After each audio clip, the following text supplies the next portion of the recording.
izinkan kami untuk berkongsi sedikit tentang apa akan jadi sekiranya kita ni saya tak cakap tentang anda semua di luar sana saja, termasuk kita ni semua, apa akan terjadi sekiranya kita ingkar terhadap perintah kawalan pergerakan yang mana telah diumumkan oleh Yang Amat Berhormat Perdana Menteri kita Tan Sri Muhyiddin Yassin baru-baru ini, di mana perintah ini sebenarnya saya rasa tuan-tuan dan puan-puan termaklum, perintah ini adalah di bawah Akta Pencegahan dan Pengawalan Penyakit Berjangkit 1988 dan juga di bawah Akta Polis 1967 tak salah saya. Dia bersandarkan kepada kedua-dua akta ini di atas sebab musabab terjadinya coronavirus ataupun lebih dikenali sebagai COVID-19.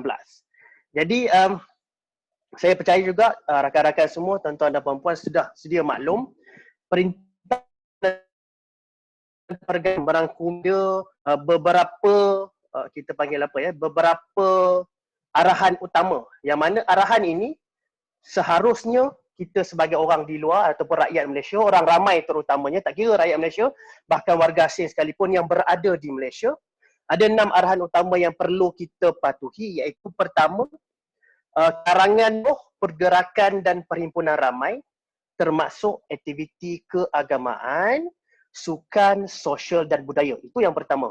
Yang kedua, sekatan menyeluruh semua perjalanan rakyat Malaysia ke luar negara. Yang ketiga, sekatan kemasukan semua pelancong dan pelawat asing ke dalam negara.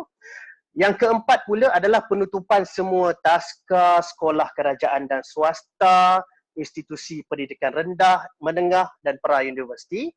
Yang kelima, penutupan semua IPTA dan juga IPTS, Institut Latihan Kemahiran di seluruh negara. Dan yang terakhir sekali, arahan yang utama juga adalah penutupan semua premis kerajaan dan swasta kecuali yang terlibat dengan perkhidmatan penting negara ataupun kita panggil sebagai essential services. Apa dia? Makanan, apa lagi? Bekalan tenaga dan macam-macam lagi. Dan saya percaya tuan-tuan dan puan-puan di luar sana sudah sedia maklum. Jadi, saya rasa semua sudah faham apa dia PKP, apa dia perintah ini, 6 arahan utama tadi. Itu saja, Nick. Terima kasih. Okay, terima kasih Cik Amir. Jadi, saya rasa boleh tak Encik Amir terus menjelaskan kepada kami bagaimana seseorang tu boleh dikatakan melanggar PKP, dan selanjutnya apa yang pertuduhan yang biasa keluar berita ni, apa pertuduhan yang biasa dikenakan kepada mereka yang melanggar PKP ni.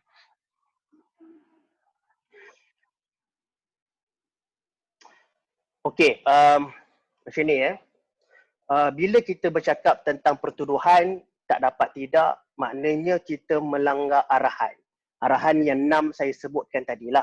Arahan-arahan apa dia yang tadi, macam-macam tadilah, tak boleh bergerak, tak boleh keluar, boleh buka dan sebagainya. Sekiranya kita ingkar kepada arahan ini, kita adalah terdedah kepada tindakan penguatkuasaan undang-undang yang berupa sebagai boleh jadi pertuduhan jenayah dan juga boleh juga sebab sekarang ni baru-baru ini yang berbahagia Ketua Pengarah Jabatan Siasatan Jenayah Bukit Aman, tak salah saya, ada ingin mengumumkan bahawa ada juga tindakan yang mereka cadangkan untuk compound.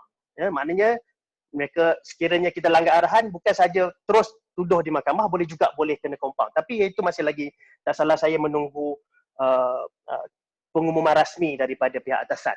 Namun, secara umumnya, sebagai contoh, sekiranya kita dengan sengaja melanggar arahan, salah satu arahan yang paling mudah adalah contohnya kita berkumpul. Tak payah pergi jauh lah. Katakan sebelah rumah kita ada taman permainan. Kita berkumpul, tak payah ramai pun. Boleh jadi 2 ataupun 3 orang, sengaja bersembang. Tidak ada apa-apa sebab yang munasabah untuk kita berkumpul dan bersembang. Maka dekat sini, pertama kita kena ingat prinsip asas dalam pertuduhan undang-undang jenayah, ada 2 perkara ataupun asas yang paling penting dalam sebelum pihak pendakwa nak tuduh kita. Dia mesti ada tindakan yang salah bersifat jenayah, dan yang kedua, tindakan itu adalah selari dengan niat yang untuk orang itu untuk melakukan jenayah. Faham ya? Saya ulang lagi sekali. Pertama, mesti ada tindakan untuk melakukan jenayah. Dan yang kedua, dia mesti selari dengan niat untuk melakukan jenayah. Saya ambil contoh paling mudah. Macam saya cakap tadi, sebelah rumah kita ada taman permainan kanak-kanak, ada kerusi cantik. Kita panggil kawan-kawan kita, contoh macam kawan saya ni Arif ke, Zudi ke, saya panggil, kita datang jumpa, jom kita join sekejap, kita sembang-sembang sikit, sembang kita politik ke apa kan. Duduk dengan sengaja dekat situ, kita pertama, tindakan kita sudah melanggar arahan perintah kawalan pergerakan. Tak boleh berkumpul, betul? Kita dah melanggar. Yang kedua, niat kita pun dah jelas menunjukkan bahawa kita melanggar arahan yang telah diberikan ataupun perintah PKP tadi yang telah diberikan. Jelas, maka ketika dua-dua prinsip asas ini telah ada, maka ada actus reus dan mens rea. Kita telah melakukan kesalahan tersebut, maka kita adalah terdedah untuk dituduh di mahkamah dalam beberapa tindakan yang bersesuaian. Sebagai contoh, nanti saya akan ceritakan. Ya. Saya ambil contoh satu lagi. Tadi cerita tentang kita duduk dekat taman permainan, 3 orang sembang yang muka-muka. Saya pula ambil contoh, macam mana pula saya sebagai ketua keluarga, saya nak pergi ke kedai runcit dekat contoh Pekan Terlintas sebagai contoh. Dalam perjalanan saya nak ke kedai runcit tu, saya nampak kawan saya seorang di tepi jalan. Dia nak pergi ke farmasi. Ya. Saya pun berhenti, Assalamualaikum. Saya pun berhenti, saya turun, saya pun bersalam dengan dia. Dalam jangka masa yang singkat sebegitu. Tiba-tiba ketika kami sedang bertegur sapa tadi, datang seorang lagi. Kawan, Assalamualaikum Amir. Datang jumpa saya, dah jadi 3 orang sebagai contoh. Dekat sini soalan saya, adakah kita telah melanggar PKP? Jawapannya, tuan-tuan dan puan-puan, boleh jadi ya, boleh jadi tidak. Sebab apa? Pertama, bila kita keluar tadi, saya ketua keluarga, niat saya nawaitu nak pergi ke kedai runcit untuk membeli barang. Rakan saya tadi, niat dia adalah untuk ke farmasi. Rakan saya seorang lagi pula, niat dia kita tak tahu nak ke mana, mungkin pasar barangkali. Tetapi mengapa kita 3 orang ni telah berkumpul? Apabila berlakunya kejadian berkumpul 3 orang ini, niat yang berbeza-beza tadi, kita dah lupa sekejap niat kita berkumpul. Secara automatik kita adalah terdedah kepada tindakan dan juga sehingga boleh menyebabkan tangkapan dibuat oleh pihak berkuasa. Isu tentang tangkapan ni ada macam-macam isu. Baru-baru ni ada keluar tentang isu tentang seizable offence, non-seizable offence dan sebagainya. Saya tak berniat di kali ini untuk bincangkan tentang perkara tersebut. Namun ingatlah, pihak berkuasa dalam keadaan yang penting sebegini, pihak berkuasa dibenarkan untuk pakaikan kuasa mereka itu sekiranya mereka merasakan bahawa tindakan kita tadi telah mengikuti arahan PKP yang telah dikeluarkan. Jadi menjawab kepada soalan Cik Nik tadi, satu lagi isu tentang apa dia pertuduhan-pertuduhan yang biasa dikenakan oleh pihak pendakwaan kepada suspek-suspek ataupun tertuduh-tuduh di mahkamah, terutamanya sekarang ni telah dibawa ke mahkamah. Antaranya adalah peraturan mereka kebanyakannya telah dituduh di bawah peraturan 3, peraturan pencegahan dan pengawalan penyakit berjangkit dalam kurungan langkah-langkah di dalam kawasan tempatan jangkitan 2020. Ini peraturan yang baru ya tuan-tuan. Yang mana peraturan ini sekiranya sabit kesalahan. Sabit boleh jadi 2 cara. Sama ada sabit dengan pengakuan bersalah ataupun sabit selepas perbicaraan penuh. Buat masa ini, ramai juga yang telah mengaku salah dan buat masa ini, hukuman di bawah peraturan 7/1 ni adalah apabila disabitkan, mereka boleh didenda tidak melebihi RM1,000, maafkan saya, boleh didenda tidak melebihi RM1,000 atau dipenjarakan selama tempoh tidak melebihi 6 bulan atau kedua-duanya. Kalau kita susuri petikan ataupun keratan-keratan akhbar yang kita baca, tak kira online ataupun di luar ataupun yang akhbar, saya dapati ada hukum sahaja. Juga hakim atau mengenakan hukuman denda dan penjara. Ada denda atau penjara. Ada juga hakim yang mengenakan kedua-duanya sekali. Ya, jadi saya ingin mengingatkan rakan-rakan, sahabat-sahabat, tuan-tuan dan puan-puan di luar sana, sabit kesalahan di bawah peraturan 3/1 ni, lebih-lebih lagi akhir-akhir ini, magistrate ataupun hakim lebih cenderung untuk mengenakan hukuman pemenjaraan. Ini kita kena hati-hati. Sebab apa? Tak salah saya baru-baru ini ada satu kumpulan, tak salah saya di, sebentar biasa check kejap, satu kumpulan di Pulau Pinang kalau tak salah saya, yang mana mereka telah dikenakan hukuman penjara 14 hari dan denda sebanyak 8,000 hingga 1,000 ke, dan ya, kalau kita tengok tadi peraturan 7 tadi mengatakan atau boleh kena salah satu. Tapi sekarang ni magistrate dalam kes ini telah, magistrate atau hakim, magistrate ni dalam kes ini telah mengenakan hukuman dan. Maknanya wajib ada penjara dan juga wajib ada denda. Jadi saya percaya dalam ketika mana waktu ini kebanyakannya pertuduhan yang dikenakan kepada orang ramai adalah di bawah peraturan 3/1, yang mana kesalahan di bawah peraturan 7, peraturan pencegahan dan pengawalan penyakit berjangkit. Selain daripada itu mungkin juga boleh dikenakan pertuduhan di bawah Seksyen 269 Kanun Keseksaan, yang mana dengan sengaja telah menyebabkan kita panggil apa ya, disease dalam bahasa Melayu dah lupa.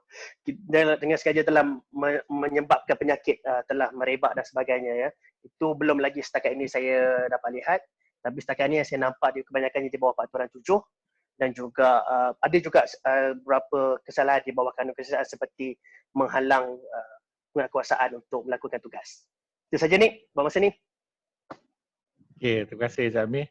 So, jadi Cik Amir ni dia pakar jenayah, peguam jenayah kita. So, buat sementara ni saya akan bertanya kepada Puan Nora pula yang pakar bahagian civil. Jika Puan Nora, saya rasa semua ada baca berita yang ada pesakit di Melaka dan di Kedah tidak declare yang mereka ada kontak dengan pesakit COVID-19 yang mengakibatkan hospital tu kena tutup. Dan baru-baru ni menurut report KKM, kluster Italy tu ada seorang pesakit yang tak declare yang menyebabkan 5 kematian setakat ni lah. So dia seorang tu yang dah jadi satu kluster because of that one person. So kalau dari pandangan civil pula, jika waris-waris kepada yang meninggal akibat daripada seorang pesakit yang tak declare tu, rasanya ada tak avenue dari segi undang-undang untuk mereka? Okey, Assalamualaikum semua, selamat malam. Okey, terima kasih kerana sudi untuk mendengar perkongsian kami pada malam ni. Okey, saya tak akan sentuh pasal yang pelanggaran dari segi PKP kerana itu bidang kuasa ataupun Encik Amir lebih arif berkenaan tentang isu tersebut. Tapi saya lebih berminat untuk menjelaskan lebih lanjut berkenaan dengan isu kegagalan untuk kita berikan maklumat, sekiranya kita berikan maklumat berkenaan sejarah kan, berkenaan dengan sejarah sama ada kita mempunyai close contact dengan pesakit COVID-19 ataupun pesakit yang telah pun ataupun bakal pesakit COVID-19, ataupun sama ada kita ada mempunyai sejarah perjalanan ke luar negara, dan juga sama ada kita ada terlibat dengan majlis keramaian yang telah pun direflektkan oleh Kementerian Kesihatan.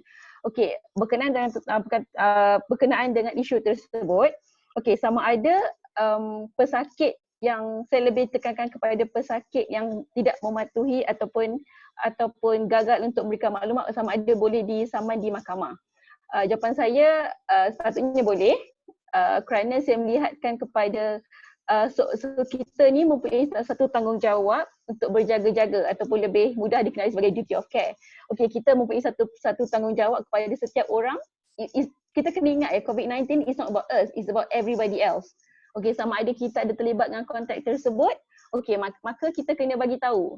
Saya macam sebagai contohnya, okey, saya ada terlibat dengan satu keramaian di mana dalam satu kes tu ada seorang tu telah positif COVID-19.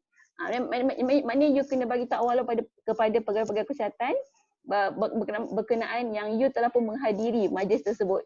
Atau you baru balik daripada Italy misalnya, daripada negara-negara yang mempunyai high risk COVID-19, dan you kena inform. Kegagalan you untuk inform pegawai kesihatan tersebut akan menyebabkan you boleh dilabelkan di bawah undang-undang, dipertanggungjawabkan di bawah undang-undang. Okay, saya lebih melihatkan kepada health professional because frontliner kita berhadapan dengan mereka yang mempunyai close contact, alright? Di mana health professional tersebut boleh membuat tindakan dari segi dari segi saman sivil kepada mereka yang gagal untuk memberikan maklumat yang tepat. Alright, ada tiga unsur penting bagaimana seorang pesakit itu boleh diberi tanggungan di bawah undang-undang adalah foreseeable. Maknanya you tahu, you pernah berada dalam satu majlis keramaian yang melibatkan seorang pesakit COVID-19. Alright, okay, so you tahu maklumat tu hanya ada pada you. Okay, you tahu you berada dalam majlis tersebut. Okay, so bila you dapat gejala ataupun tidak dapat gejala, atau pada waktu saringan tersebut dibuat, you gagal untuk beritahu you berada dalam majlis tersebut. Okay, itu maknanya risiko tu you boleh nampak tapi you gagal untuk beritahu. Alright, itu yang menyebabkan you boleh dianggap bertanggungan di bawah undang-undang. Yang keduanya, sama ada you kita health professionals tu ada tak close proximity antara you dengan dia. Maknanya okay, macam doktor, kita buat saringan, kita buat pemeriksaan di hospital. Okay, so kita berjumpa dengan doktor. So doktor tu dengan kita tu ada close proximity. Okay, tak boleh lah kata saya buat pemeriksaan di hospital Shah Alam, tiba-tiba hospital Teluk Intan pula yang kata, oh, doktor kat sana tu saman, doktor kat Teluk Intan saman you because you buat pemeriksaan di Shah Alam. Tak boleh lah macam tu.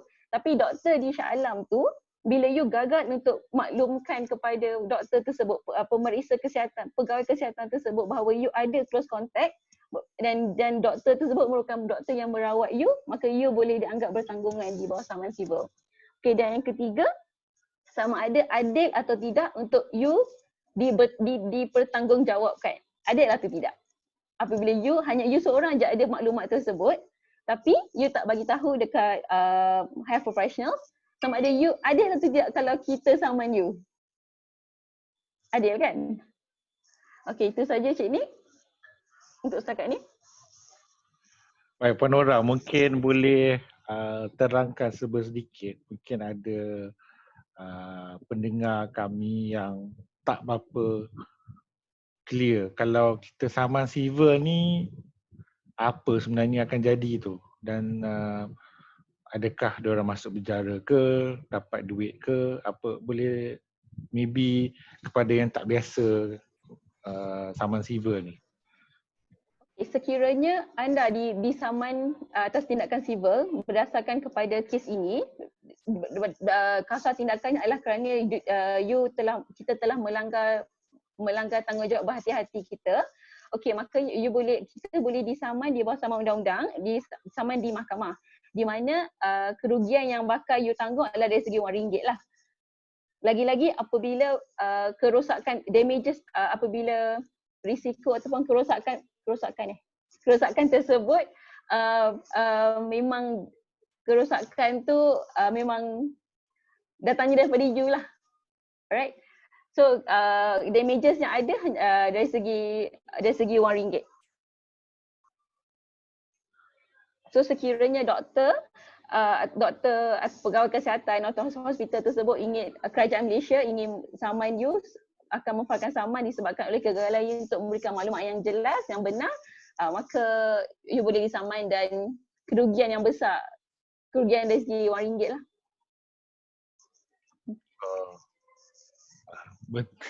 Terima kasih Puan Nora. Okey, saya berbalik kepada Cik Amir. Mungkin Cik Amir sebelum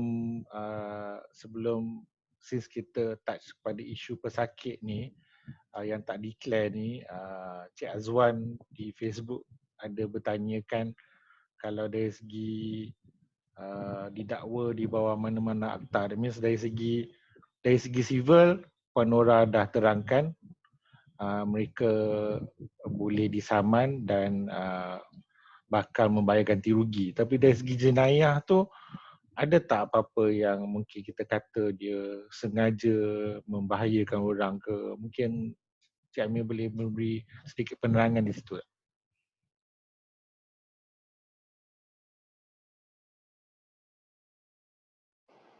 Okey, macam yang saya cakap tadi, ada beberapa setakat yang kita punya bacaan ataupun kita telah lihat di mahkamah-mahkamah rendah, terutamanya mahkamah session dan magistrat, yang mana orang-orang ataupun individu-individu telah dituduh di mahkamah, macam saya cakap tadi, kebanyakannya dituduh di bawah peraturan 3, yang mana kesalahannya di bawah peraturan 7, peraturan-peraturan langkah macam mana saya lupa je perkataan dia tu. Sekejap Peraturan pencegahan dan pengawalan penyakit berjangkit, langkah-langkah dalam kawasan tempatan jangkitan 2020. Yang mana kesalahan di bawah peraturan ini sekiranya sabit kesalahan. Saya ulang balik, sekiranya sabit kesalahan, individu ini ataupun tertuduh ini boleh didenda tidak melebihi RM1,000 atau dipenjarakan selama tempoh tidak melebihi 6 bulan atau kedua-duanya. Kita boleh lihat ada macam-macam jenis hukuman telah dikenakan kepada pesalah-pesalah ini. Antaranya ada yang hanya dikenakan denda dalam lingkungan RM600 ke RM1,000. Ada juga yang dikenakan penjara 14 hari dan denda RM800 ke RM1,000. Ada juga yang dikenakan penjara sahaja. Dan atau kalau kanak-kanak, mereka juga boleh dikenakan di bawah perintah, di bawah kita panggil di bawah Seksyen 91 atau kanak-kanak kalau tak salah saya, perintah untuk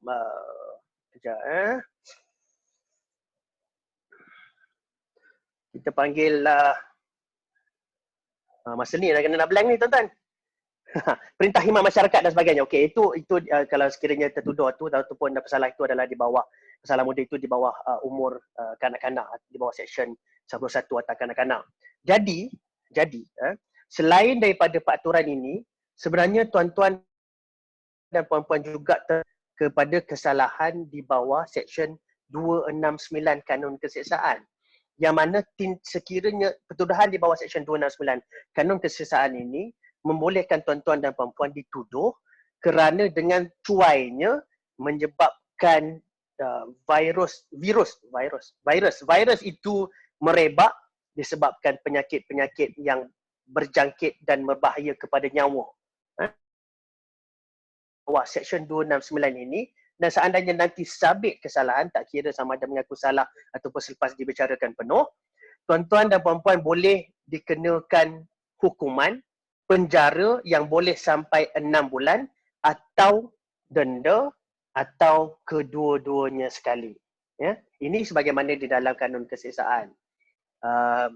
Jadi tuan-tuan dan puan-puan, selain daripada itu, setakat ini bacaan saya, kalau katakan kita melanggar perintah kawalan pergerakan ini, bermakna sekiranya kita dituduh di mahkamah dan sabit kesalahan, kebanyakannya kita boleh setakat ini adalah dituduh di bawah kesalahan-kesalahan yang saya telah nyatakan tadi. Peraturan-peraturan tadi dan juga di bawah Seksyen 269 Kanun Keseksaan. Selain dari itu, boleh juga sekiranya kita menghalang pejabat awam melakukan tugas dan sebagainya, itu semua adalah kesalahan di bawah Seksyen, di bawah Kanun Keseksaan. Jadi, terima kasih Cik Amir. So jadi untuk para pendengar kami, sebenarnya tindakan jenayah dan tindakan sivil ni sebenarnya boleh berjalan pada waktu yang sama. Kerana tindakan jenayah ni pendakwa raya yang putuskan, siasatan oleh bahagian polis dan pendakwaan oleh public prosecutor. Tindakan sivil ni diambil oleh defendant atau siapa yang mengalami kerugian. Jadi itu pilihan yang adalah nak kata boleh berjaya tu tertakluk kepada bukti yang mungkin ada. So okey, saya balik kepada Cik Amir. Mungkin kita di dalam berita ada yang mengaku bila dituduh melanggar peraturan PKP ni, ada yang mengaku bersalah, ada yang nak dibicarakan. So apa beza, boleh terangkan sikit tak kepada yang mereka yang tak berapa familiar, kalau dituduh ni mengaku salah, apa jadi, dan selepas dibicarakan tu, nak minta dibicarakan tu, apa yang jadi?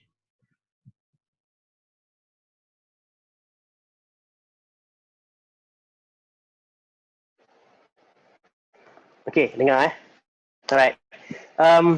Sebenarnya apabila kita dituduh di mahkamah tuan-tuan dan puan-puan sekalian, kadang-kadang ramai orang bila tanya kepada saya, Cik Amir, saya ini saya kesalahan lain, pengalaman saya sebelum ni bagi kes-kes jenayah yang lain.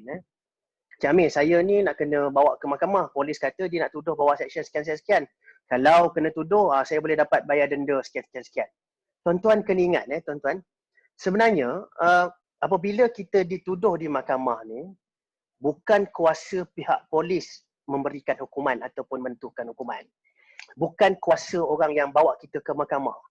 Kuasa untuk menentukan hukuman kepada kita adalah sepenuhnya adalah kuasa sama ada magistrat, hakim ataupun hakim yang mengendalikan perbicaraan ataupun menjadikan sesi di mahkamah tersebut.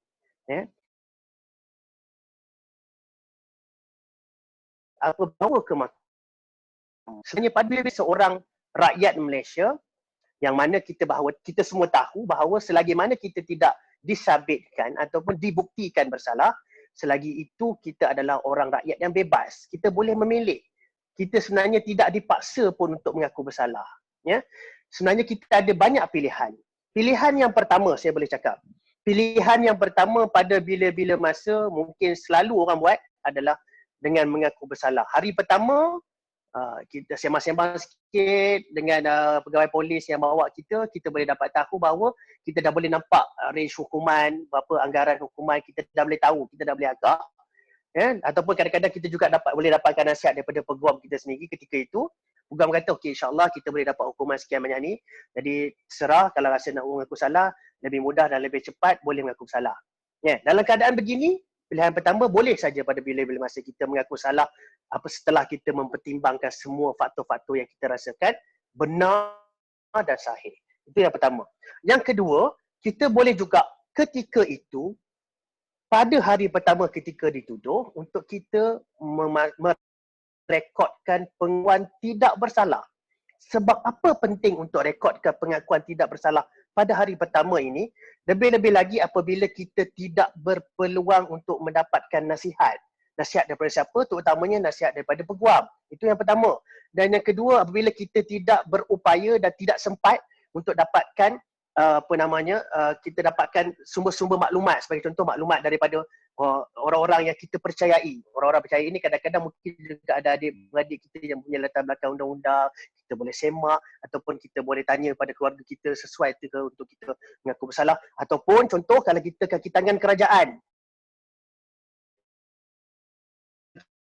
ada jenayah tuan-tuan yang terjadi pada kerjaya kita, karier kita. Jadi ketika ini, pilihan yang kedua ini saya percaya adalah sangat-sangat sesuai. Pada hari itu kita mengaku untuk merekodkan pengakuan tidak bersalah, dan ketika itu juga selalunya mahkamah akan tanya pada kita, ada siapa-siapa nak jamin tak? Ketika ini kita kena minta kepada mahkamah untuk kita diikat jamin. Bila diikat jamin ni, mahkamah selalunya akan mengenakan wang-wang jaminan yang perlu pihak penjamin kita untuk depositkan kepada bank yang terdekat, terpaling ambil untuk supaya kita boleh diikat jamin. Kena ingat juga tuan-tuan dan puan-puan, ketika PKP ni, ada ke tidak di kawasan anda bank dibuka? Ini isu. Ada kawasan tertentu bank tutup, yang ada ATM machine saja. Jadi macam mana pula keadaannya kalau kita nak diikat jamin? Kena ingat, apabila kita tidak diikat jamin, kita kena dihantar buat sementara waktu ke penjara reman. Jadi ini semua perlu dipertimbangkan dan diperhalusi, tapi sayangnya perkara ini terjadi dalam jangka masa yang sangat singkat. Kena ingat, sebagai contoh, semalam kita kena pada hari yang pertama kena ditahan oleh pihak polis, kita adalah terdedah kepada pihak polis boleh menahan reman kita, kena boleh duduk lock up 2 atau 3 hari sebagai contoh. Dalam lock up, tak sempat tak dapat akses kepada keluarga kita pula tak dapat nak kontak peguam. Jadi macam mana kita nak dapat semua ni? Macam mana kita nak sedia? Tuan-tuan dan puan-puan, percaya cakap saya, sebagai seorang rakyat Malaysia, sebagai seorang yang bebas seperti kita berhak untuk mendapatkan khidmat nasihat peguam seawal mungkin, secepat mungkin selepas kita ditahan oleh pihak polis. Itu janji yang telah diberikan perlembagaan negara kita ataupun undang-undang negara kita. Jadi tuan-tuan, apabila katakan ditahan remand sebagai contoh, pastikan perkara pertama minta saya nak kontak. Kalau tak kontak peguam pun, tak ada nombor telefon peguam sebagai contoh, saya nak kontak keluarga saya dulu. Nanti keluarga cepat-cepat cari peguam, dapatkan nasihat. Okey. So pertama tadi apa dia? Mengaku salah. Yang kedua, rekodkan pengakuan tidak bersalah terlebih dahulu. Dan yang ketiga, rekodkan pengakuan tidak bersalah dan mohon dibicarakan. Ya, jelas ya. Yang kedua tadi lebih kepada kita nak check dulu apa hak yang kita ada. Yang ketiga ni jelas. Kita rasa kita tak bersalah. Aku tadi keluar nak pergi pasar nak beli ayam, orang rumah aku suruh, dan juga nak beli kunyit dan sebagainya. Jadi apa salah aku? Tiba-tiba aku kena tahan roadblock, aku kena tahan. Apa salah aku? Aku nak dibicarakan, aku nakkan keadilan. Jadi tuan-tuan, dekat sini tuan-tuan boleh semak tuan-tuan. Jangan cepat nak mengaku salah, jangan cepat nak minta bicara. Paling penting pertimbangkan, sebab tu kami kongsikan hari ini supaya tuan-tuan dan puan-puan di luar sana bersedia. Apa-apa saja boleh berlaku. Kita tak tahu. Besok pagi saya sendiri pun tak tahu tentang kena tahan dengan pihak polis sebagai contoh. Ya? Kita tak tahu. Wallahualam, kuasa Allah. Jadi tuan-tuan dan puan-puan kena bersedia. Malam ini kita tahu dan selepas ini kita kena pesan pada Yang. Besok Yang, abang sebagai ketua keluarga, abang kena berkorban keluar ni nak pergi cari barang makanan. Ayang simpan nombor telefon peguam abang. Kalau apa-apa jadi pada abang, pastikan Ayang telefon peguam abang. Okay? Alright. Okay, terima kasih Cik Amir. Saya rasa yang paling penting di situ adalah anda semua ada pilihan untuk bila ditangkap tu, bukan saja mengaku salah habis cerita. Banyak pilihan yang anda boleh ada di tangan anda, tapi mungkin sebelum ni tidak ada pengetahuan atau ilmu mengenai perkara itu. So sekarang ni bila dah dapat sedikit-sedikit nasihat daripada Encik Amir, kalau berlaku apa-apa pun, pastikan anda tahu hak anda dan pilihan yang ada pada anda. Satu poin yang Cik Amir cerita pasal penjawat awam tu sama juga dengan pekerja swasta. The moment anda mengaku bersalah, anda ada rekod jenayah. So itu kena berjaga-jaga. Ada anda mungkin susah nak, mungkin ada menghadapi masalah dari segi kerja, kontrak kerja anda. Katakan your employment contract mengatakan anda tak boleh disabit apa-apa kesalahan jenayah. Walaupun anda kena denda, tapi secara teknikalnya dalam kontrak tu anda dah mengaku bersalah. Anda dah commit a crime. So majikan anda boleh pecat anda atas dasar itu. So pastikan anda tahu apa yang anda buat sebelum membuat keputusan. So seterusnya saya nak ke Puan Nora. Bila kita cerita pasal kes civil ni kan, mungkin ada yang pegawai kesihatan ke, ada waris-waris yang macam nak ambil tindakan juga terhadap pesakit-pesakit yang tidak bertanggungjawab, yang tak bagi tahu, tak jujur dan mengakibatkan kerugian lah, kematian, hospital kena tutup. So benda-benda itu apa yang perlu, katakan diorang berminat, apa yang perlu diorang ada dulu sebelum jumpa dengan lawyer? Buktilah, katakan apa yang perlu diorang bawa kepada lawyer untuk bawa kes ni. Okey. Untuk soalan tu, saya lebih tekankan kepada pegawai kesihatan lah dulu. Okey, sebab sekarang ni kesnya lebih membuatkan kepada pegawai kesihatan lah. Okey, so mana-mana pegawai kesihatan yang ingin untuk memanfaatkan tindakan saman, beliau mestilah membuktikan bahawa beliau telah pun diprejudiskan dengan tindakan pesakit tersebut. Maknanya defendant tu lah, yang orang yang mereka nak saman tu. Okey, prejudis yang macam mana? Okey, dia health pegawai kesihatan tersebut kenalah membuktikan bahawa dia telah tu telah pun suffered suffered greater risk of infection. Okey, contoh and disebabkan oleh tindakan pesakit tersebut ataupun defendant tersebut, dia tu tanpa perlu kuarantin, dia kena kuarantin. Okey. So itu senanglah nak proofkan bila once kita kena ingat bahawa bila apa keadaan, apa akan terjadi bila seorang pesakit tu refuse untuk inform medical personnel that yang dia bahawa beliau tu telah pun ada kontak dengan coronavirus patient ni, tapi memang pada masa tu dia tak ada masa salingan dia negatif, tapi later on dia test positif. So, tempat hospital yang dia pergi tu, the entire reception area tu dah kena bersihkan, dah kena disinfected. Lepas tu medical personnel yang attend patient tu pun dah kena quarantine. So banyak sebenarnya kerugian dan juga kerosakan yang hanya kerana satu, saya tak nak kata penipuan lah, hanya kerana satu kegagalan untuk memaklumkan butir-butir sebenar, kita telah menyebabkan satu kerugian yang sangat besar. Hospital macam dekat Melaka ataupun Kedah hari tu kena tutup just because ada pesakit tu yang saya tak kata tak nak maklumkan, tapi saya gagal untuk memaklumkan maklumat yang sebenar. Okey, maka satu hospital kena tutup. So doktor-doktor kena quarantine. Okey, itu semuanya tu mendatangkan kerugian. And pegawai tersebut dia telah mendedahkan diri dia kepada ancaman. So itu yang perlu dia buktikan lah.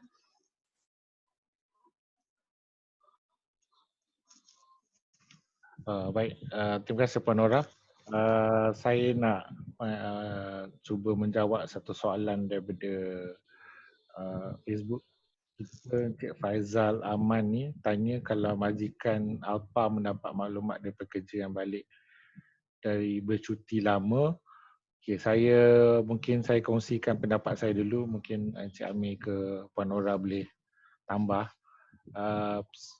Saya percaya tanggungjawab tu kepada individu itu. Jadi kepada pekerja tu sendiri yang kena declare.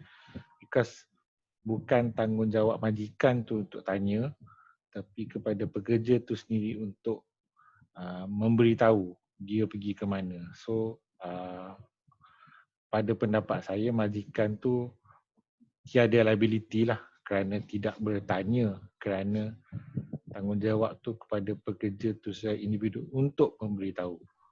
Encik Amir ada. Okey, saya nak tambah yang part tu, hanya you seorang je yang tahu sama ada you ada pergi ke negara tersebut, you ada close contact kepada pesakit COVID-19 tu ke, you sendiri yang tahu. So majikan tak tahu. So kalau you baru balik daripada perjalanan ke luar negara, so might as well you sendiri yang inform, you tahu.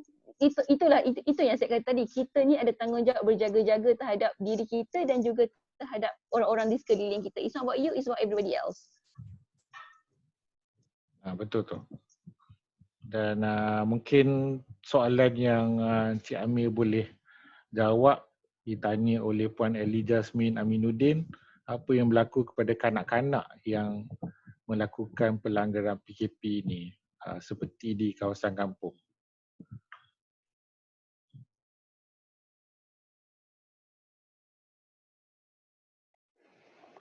Okey, terima kasih Puan Ellie Jasmine Aminuddin, soalan yang sangat baik.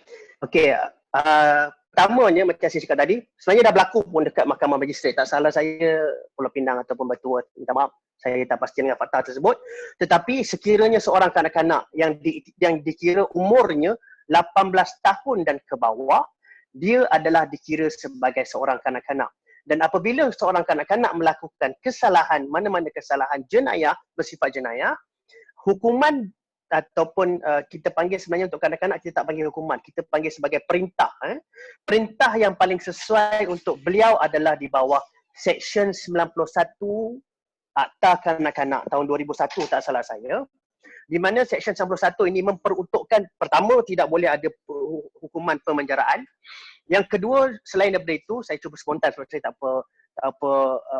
ingat kesemua perintah-perintah yang ada di bawah Seksyen 91 tu. Tapi antaranya adalah perintah berkaitan dengan khidmat masyarakat. Ada juga perintah yang berkaitan jaminan berkelakuan baik sebagai contoh. Ada juga dalam perintah tersebut sekiranya kesalahan jenayah itu adalah kesalahan yang lebih bersifat kita panggil lebih kesalahan jenayah yang berat, boleh sampai kepada sekolah handigani dan sebagainya, ya. Tetapi dalam kes konteks perintah kawalan pergerakan, sekiranya anak-anak ini ya didapati dengan sengaja melanggar perintah kawalan pergerakan, mereka boleh dikenakan hukuman sebagaimana perintah di bawah Seksyen 1 tadi, iaitu contohnya kadang-kadang yang paling saya rasa yang paling logik adalah khidmat masyarakat, ya.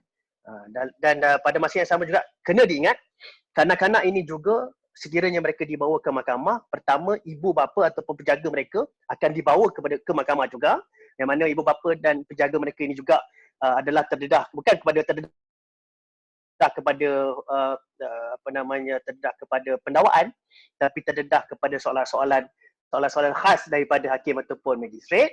Dan pada masa yang sama juga, sebelum magistrat ataupun hakim ingin menjatuhkan sebarang perintah kepada kanak-kanak ini, perlu juga magistrat atau hakim mendapatkan syur ataupun laporan daripada Jabatan Akhlak, daripada Pegawai Akhlak, daripada Jabatan Kebajikan Masyarakat.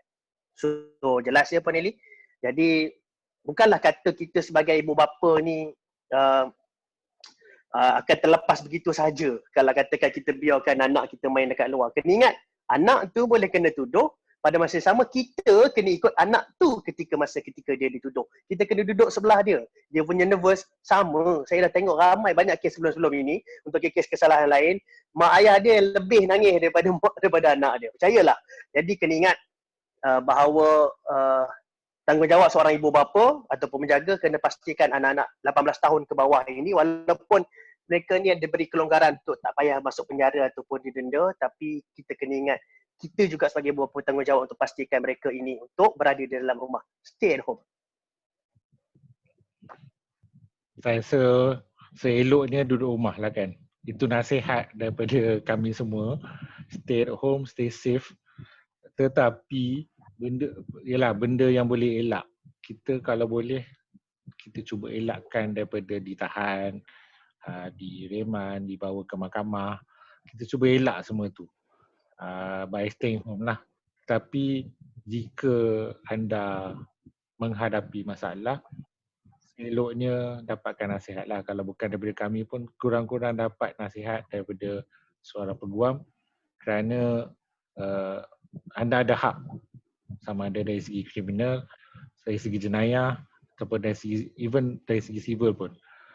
Okey, Encik Amir nak tambah? Okey. Saya nak tambah sikit, ya. Apa akan jadi kepada majikan sekiranya pekerja tu kena tuduh? Majikan ni boleh kena tuduh sekali ke tidak? Nora bawa anak comel. Boleh kena tuduh sekali ke majikan ni, kan? Sebenarnya di bawah peraturan 7, peraturan pencegahan dan pengawalan penyakit berjangkit, seorang pengarah kepada syarikat juga adalah bertanggungan, ya. Bukan saja pengarah syarikat, saya sebut, ya. Jika satu kesalahan itu dilakukan oleh suatu pertubuhan perbadanan, mana-mana orang pada masa yang berlakunya kesalahan itu, seorang pengarah, pengurus, setiausaha ataupun pegawai serupa dengan pertubuhan itu atau syarikat itu akan bertanggungjawab bagi pengurusan hak ehwal pertubuhan perbadanan itu dalam batu pengurusan, boleh dipertuduh secara berasingan atau bersama dalam prosiding yang sama. So maknanya, saya bagi contoh. Kita ada pekerja. Syarikat kita adalah syarikat yang tergolong dalam essential services. Saya bagi contoh, sekarang ni kebanyakannya banyak syarikat yang kita minta pekerja kita buat food delivery sebagai contoh. Ini bukan saya kira sebagai food panda ke grab food ke. Mungkin kadang-kadang di kawasan-kawasan kampung ni, Nora, kampung sekarang ni banyak punya kita panggil sebagai hero-hero kita yang bantu untuk belikan makanan. Kedai dia sediakan runner untuk hantar makanan dan sebagainya. Owner ataupun ketua ataupun pemilik kepada syarikat ini juga bertanggungan kepada peraturan ini. Sebab apa saya kata bertanggungan? Berbalik kepada saya cakap tadi, niat kita untuk ada runner itu adalah untuk, contoh kita ada kedai runcit, niat kita adalah untuk minta runner kita hantar barang-barang keperluan essential, kedai runcit kita.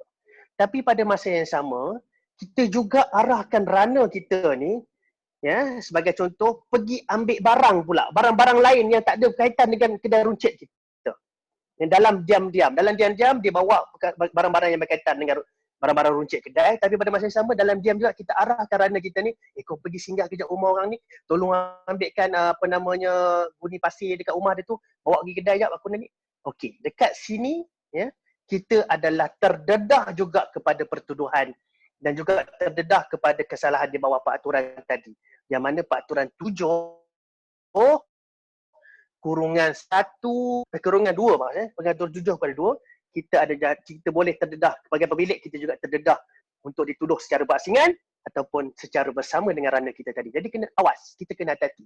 Saya ambil balik contoh, rakan saya, Encik Hafizi, dia buat jual susu coklat ni. Dia buat delivery. Tadi runner dia hantar dekat saya. Ataupun rakan pekerja dia hantar dekat saya 10 botol. Contoh. Harga tak mahal, RM24 je. 10 botol. Jadi, apa yang terjadi? Kalau katakan runner tu betul datang ke rumah saya, hantar susu ni, so tak ada masalah. Dia tidak terdedah kepada kesalahan di bawah peraturan tadi. Tetapi sekiranya runner dia datang, tiba-tiba Hafiz ni pesan, kau tolong bagi kat runner aku sekali ni. Perkara lain dan tidak melibatkan essential services ataupun bisnes dia, dekat sini dia adalah bertanggungan kepada kesalahan di bawah peraturan ini. So kena hati-hati tuan-tuan. Baik, dan daripada situ saya mungkin nak menambah sikitlah, kerana sebagai pekerja, jika anda mendapat arahan yang memang salah, melanggar PKP, seperti contoh macam Encik Amir kata tadi, dah hantar makanan, dia suruh buat benda lain, ataupun bisnes anda bukan bisnes essential services tapi bos suruh masuk juga. So sebagai pekerja, anda berhak untuk tidak mengikuti arahan majikan anda kerana anda mungkin boleh ditangkap dan dia tidak menyalahi kontrak pekerjaan anda kerana arahan yang diberi oleh majikan anda itu menyalahi undang-undang. So perkara tu anda kena, bila anda dibawa ke mahkamah, anda tak boleh kata bos saya suruh buat, saya kena buat. Because anda kena fikir, kalau benda tu boleh buat, anda kena patuhi. So kalau bos suruh work from home, kena work from home lah. Tapi kalau bos suruh sorok-sorok lah masuk office buat kerja, anda tahu benda tu tak betul tapi anda buat juga, anda akan kena. Dan macam Encik Amir kata, bos pun anda pun kena sekali. So sebagai pekerja, anda kena berfikir sendiri, dan sebagai majikan, jangan suruh pekerja anda buat benda yang tak elok kerana anda sendiri pun akan kena juga. Saya rasa ada beberapa soalan dekat Facebook, mungkin Cik Amir boleh jawab ke, Puan Nora nak jawab ke? Cik Yumni ni ada tanya, frontliner seperti Food Panda dan Grab Food, adakah mereka akan dikira menyalahi undang-undang jika menghantar makanan melebihi radius 10 km? So saya rasa jawapan ni adalah tak salah kan, because diorang essential services ya. Betul kan Puan Nora? Ya, because itu terlibat dalam, dia tergolong dalam essential services. Saya rasa tak salah. Tak salah lah. Okey. Kita tengok balik peraturan yang 10 km tu macam apa syarat-syaratnya. Okay. Cik Amir mungkin boleh komen? Okey, pendapat saya, bila kita cakap tentang, betul, saya bersetuju dengan Puan Nora, pertama kita kena tengok balik tentang perintah berkenaan dengan radius 10 km tu, siapa sebenarnya yang dikeluarkan. Adakah Majlis Keselamatan Negara ke, ataupun adakah pihak berkuasa tempatan ke. So kita kena double check. Ya, bila kita dah double check, baru kita boleh bincangkan balik tentang ni. Tapi pada saya, pendapat saya sebenarnya tak salah saya lah. Saya ada kawan-kawan yang buat Grab Food dengan Food Panda ni, dia orang ni ada radius dia orang tertentu, tak sampai 10 km pun sebenarnya. Dia ada kalau katakan satu lokasi tu dia meliputi 5 km, jadi dia 10 kilometer sebab apa dia mungkin ada, ni adalah dengan dia punya perkhidmatan yang Panda Grab Food. Dia orang tak nak sampai sebab dia ada range masa untuk penuhi pesanan tu, jadi dia takkan ada lebih daripada rider-rider tu. Saya percaya kalau katakan Panda Grab Food dalam konteks itu, saya percaya mereka disebabkan polisi syarikat sendiri, mereka dah selamat daripada konteks 10 km radius tersebut. Tapi katakan dalam konteks macam saya cakap runner-runner freelance tadi yang dibuat oleh pemilik-pemilik kedai ataupun restoran-restoran yang secara sendirinya buat, saya percaya pertama kita kena lihat kembali siapa yang keluarkan arahan, adakah local authority dan sebagainya. Dan pada masa yang kedua, pada masa yang sama juga kita kena ingat ada perintah kawalan pergerakan yang tak salah saya lupa perkataan dalam terma bahasa Melayu dia, tapi yang saya ingat dia ada enhanced MCO. Dia lebih-lebih lagi dia kepada kawasan-kawasan yang zon merah. Yang ini saya percaya bila ada mana-mana zon yang ada enhanced kawalan pergerakan ni, saya percaya dia lebih strict dan pihak-pihak yang secara dengan sengajanya melanggar peraturan ini adalah terdedah kepada pertuduhan jenayah dan juga tindakan-tindakan yang sewajarnya dilakukan oleh pihak berkuasa. Jadi kita kena sentiasa cakna, kena sentiasa alert lah perkara-perkara pertuduhan-pertuduhan ini. Okay, saya ada satu lagi soalan daripada Teguh Syarimi. Mereka daripada Pak Grocer, kedai runcit Pak Grocer, diorang tutup operasi pada pukul 8. So diorang buat closing dalam setengah jam 45 minit. So pekerja-pekerja diorang lebih kurang pukul 9 baru keluar kedai. So adakah ia suatu kesalahan pelanggaran PKP? Mungkin Cik Amir boleh jawab dulu, lepas tu saya mungkin boleh bagi pendapat saya. Pendapat saya buat kalau dalam konteks yang sebegini, dalam konteks kita ketika isu tentang virus COVID-19 ni, saya merasakan bahawa satu kesalahan. Sebab tu pada saya Tengku dan juga pihak grocer kena fleksibelkan, kena cuba cari cara agar untuk close account tu kena secepat mungkin, kena pastikan supaya tidak sampai jam 8 malam.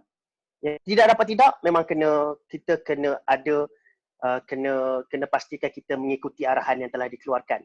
Saya suka soalan daripada Tuan Zaki. Tuan Zaki ni adalah salah seorang penguatkuasa orang besar SPRM di Putrajaya. Dia Selangor, saya tak pasti. Tuan Zaki ada tanya tadi adakah Akta 342 itu membenarkan apa namanya? Kejap biasa cari kejap. Tuan Zaki mana soalan? Tuan Zaki. Boleh disandarkan oleh Frontliners dalam menangani netizen di bawah Akta 342. Sejauh mana discretionary power? Okey.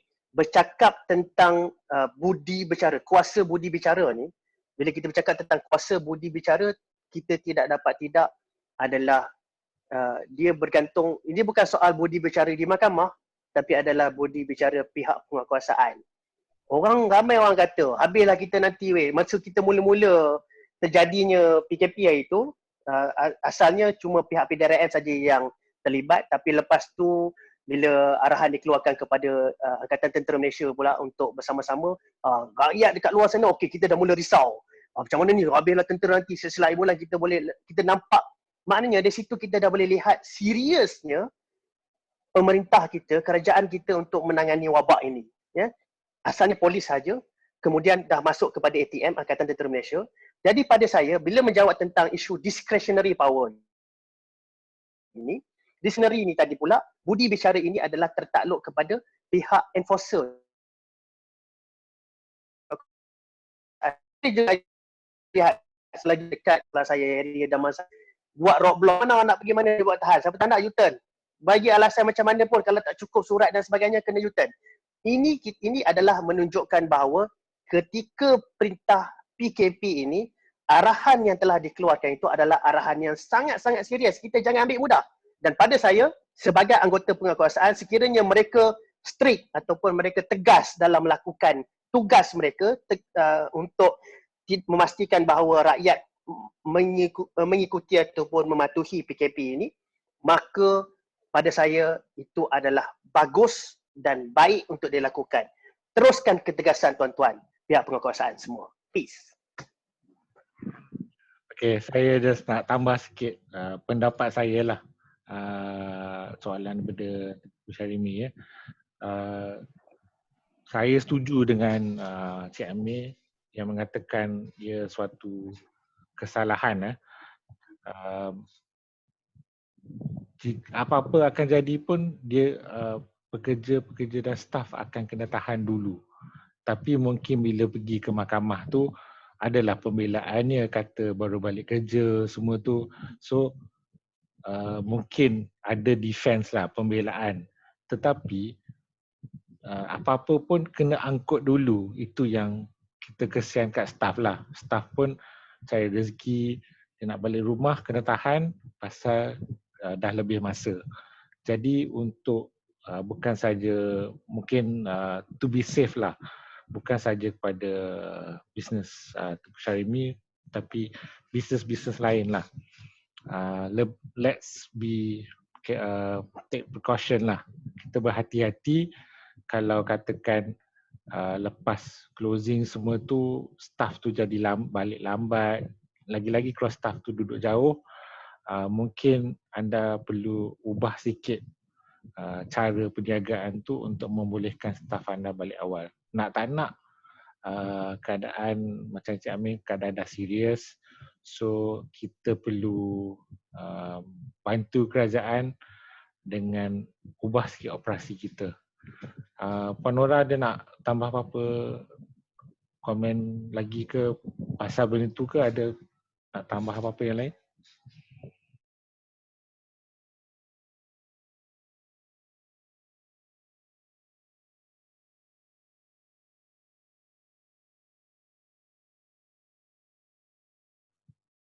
Mute dulu Puan Nora.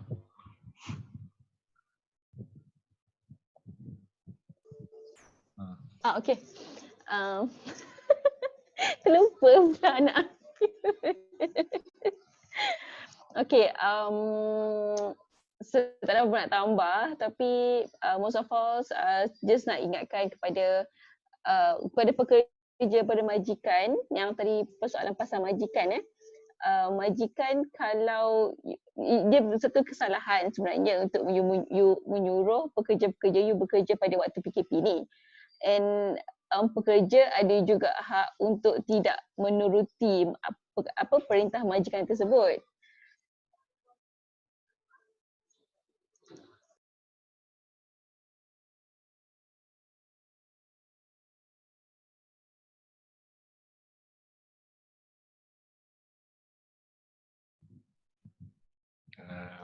Puan Nora ni dah habis cakap ke belum ni? Oh, okey dah. Okeylah, saya rasa untuk masa pun dah nak masuk sejam. Jadi saya berharap, kami daripada Amir Syahid Associates berharap perkongsian hari ini dapat membantu sedikit apa-apa persoalan yang mungkin anda ada sebelum ini, dan kepada yang dan untuk memudahkan yang mana ada perniagaan tu, mungkin adjust sikit cara perniagaan. Kalau yang mana yang nak keluar pun berjaga-jaga, kalau kena tahan pun sekurang-kurangnya tahulah apa hak-hak anda dan apa nak perlu dibuat ya. Sebelum saya mengakhiri, saya mungkin Cik Amir nak menambah sesuatu. Okey, sikit je.